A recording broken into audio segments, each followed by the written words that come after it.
Ça fait plaisir, mais c'est qu'un petit objectif qui se réalise, donc c'est sans, je vais pas dire c'est sans plus, parce que ça me fait plaisir. Mais je pense que je serai plus content jeudi soir quand j'aurai fait ce que j'espère faire. Et du coup, tu auras tes objectifs Non, mes objectifs sont toujours les mêmes, hein, ça a toujours été de gagner et ça reste de gagner, donc les objectifs restent les mêmes. Là, vous faites un idée aujourd'hui J'ai même pas suivi les résultats au final, mais ouais, c'est clair qu'on aimerait bien finir dans ce. Je crois qu'il fait 37, t'as dit. Bon, bah, j'espère que ça sera dans l'autre sens, quoi. Avec un petit peu plus de centimètres et de décimètres, mais voilà quoi. Ça se jouera jeudi, la finale, et on sautera à 100% parce que là on était loin d'être à 100%.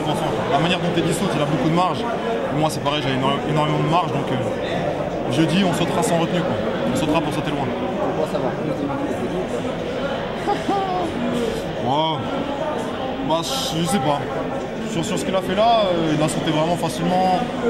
Moi c'est pareil, mais bon, quand on court tranquillement, la différence fait vraiment sur la vitesse qu'on y met. Mais bon, j'ai pas les mesures de vitesse qu'on a, donc je ne peux pas te répondre sur ça. Mais je pense qu'on a beaucoup de marge tous les deux, ce que je peux te dire.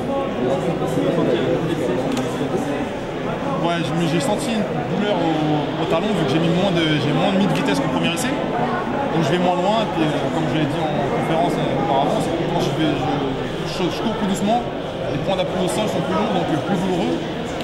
Mais c'est vraiment, ça va aller quoi. Je vais voir le staff médical tout de suite en rentrant et puis on va régler ça. On va se parler, bien sûr. Hein.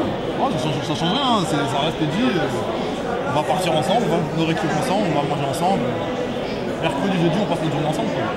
Après, on va peut-être se séparer un petit peu, chacun se met de son côté pour préparer la finale, c'est sûr. Hein. Mais voilà quoi. Moi, je lui ai dit pareil que ce qu'il m'a dit après avoir mordu mon saut. Je lui ai dit bon bah ça passe au prochain, hein, facile. Hein. On perd pas de temps ici, on doit rentrer, puis voilà. On rentre à la maison, on se repose et puis on rentre. On revient jeudi. Ah oui, de toute façon, nous on est tellement convaincus de ça que on ne veut pas sortir ça de la tête. Hein.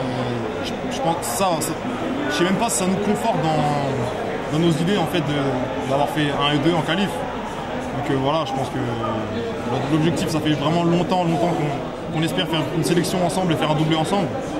Voilà, je pense que c'est en train de se réaliser petit à petit et puis on verra ça jeudi.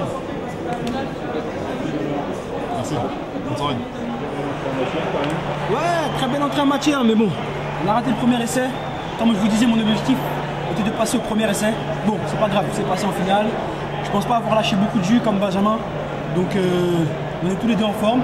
On a montré qu'on est capable de passer les qualifications, qu'on a passé le cap de 16,75 m ou même des 17 mètres. Donc maintenant, il faut bien se concentrer, bien récupérer pour la finale. Bien sûr, mais moi je pense qu'il y a beaucoup de marge sur ce saut. Maintenant, la qualification, la finale, c'est deux choses différentes. En championnat, comme je vous dis, c'est la guerre des nerfs. C'est la guerre des nerfs, c'est comme ça, ça va être la guerre. Ça va être la guerre des nerfs dans le sens où c'est peut-être pas le plus fort physiquement qui va gagner, mais celui qui arrive le plus à gérer la pression et celui qui arrive à faire les choses les plus proprement possible. Donc je pense que ça se gagnera comme ça. Donc maintenant, il va falloir attendre, rester lucide, garder la tête sur les épaules et on espère être les Français qui monteront le drapeau français le plus haut possible, même au-dessus du stade s'il le faut. Voilà. Pour la finale, vous pouvez en tête ou pas? Personnellement, sans vous mentir, l'idée que je me fais en tête, c'est qu'on fasse 1 et 2. Maintenant, il ne faut pas oublier Haïdou, il ne faut pas oublier l'Ukrainien Kuznetsov, il ne faut pas oublier le Donato, il ne faut pas oublier tous ces gars. C'est pas parce qu'on a passé la qualification que ces gars-là ne sont pas là. Ces gars-là ont déjà sauté à plus de 7,50 m. Ces gars-là sont capables de les reproduire, voire même sauter à presque 18 mètres, voire peut-être faire 18 mètres. On ne sait pas ce qui peut se passer en finale, comme on vous le dit. Ils prennent un petit vent, ils font un gros saut, ça pose à 18. Maintenant, quand on saute à ces mesures après 7,50 m, 18 mètres, c'est la porte à côté, même si c'est loin en même temps. Il suffit d'un rien pour que ça passe. Donc, ça peut aller très très très loin cette finale. Et nous, on sait qu'on est aussi en forme pour pouvoir répondre. Mais maintenant, il faut rester lucide. Il ne faut pas vendre la peau de l'ours avant de l'avoir tué, même de l'avoir sous la main. On reste lucide, on prépare les choses. Et on est ici pour défendre l'équipe de France, défendre le drapeau français. Donc l'objectif, c'est de ne pas perdre ses tripes et de donner tout ce qu'on a en finale. Et espérons que derrière, il y ait une belle chose au bout. De rien.